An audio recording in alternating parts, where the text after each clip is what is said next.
Kapatid, kumusta? Tara basahin natin ang Philippians chapter 1 verse 28. Don't be intimidated in any way by your enemies. This will be a sign to them that they are going to be destroyed, but that you are going to be saved, even by God Himself.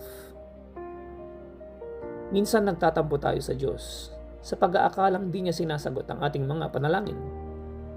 Kapag humihingi ka sa Diyos ng kagalingan sa iyong karamdaman, madalas binubulong ng demonyo, galit sa iyo ang Diyos.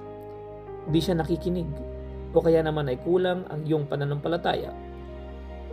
Minsan naman kung kailan ka lumalapit sa Diyos, doon pa lalong lumalala ang problema.